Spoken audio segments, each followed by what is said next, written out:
A mountain is not a static object. It is a crushing, shifting engine of gravity.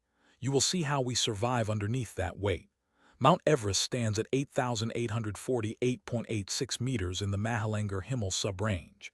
It is a monument to scale, but its size creates a problem of force. When you attempt the standard climbing route from the southeast in Nepal, you face the environment. But what happens when we move through the mountain rather than over it? 340 people have died on Mount Everest, a number tied to the struggle against elevation. We need to look at how engineering handles the hidden pressures of the Earth. We will examine the physics of internal stress and compare it to the history of the Kettle Valley Railway. The term G-force refers to a mass-specific force expressed in units of standard gravity. An object at rest on the Earth's surface is subject to 1 g, which equals approximately 9.8 ms2.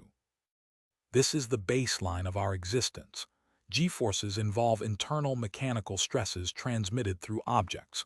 When you move through a tunnel, you are essentially asking the mountain to bear a different burden. Free fall is a state known as weightlessness or zero G-force. But inside a mountain, weight is the constant reality. Consider the Kettle Valley Railway.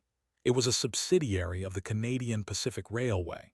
It opened in 1915 to service mining demands in British Columbia. This required cutting through the rock. The engineers had to account for the weight of the peak above. The tunnels do not just hold up air, they redistribute the mass of the summit. The mountain wants to collapse. We reframe the challenge. A tunnel is not just an empty space, it is a structural intervention in a gravitational field. When we tunnel, we create a new path for force to flow.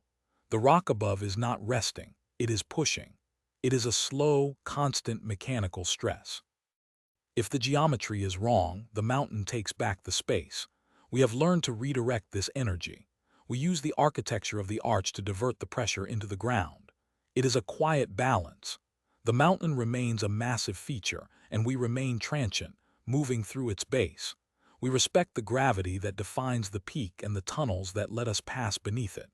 Understanding the Earth's response to our intrusion is the core of structural survival. If tunnels fascinated you, the story of how cities breathe is next. Subscribe to catch it.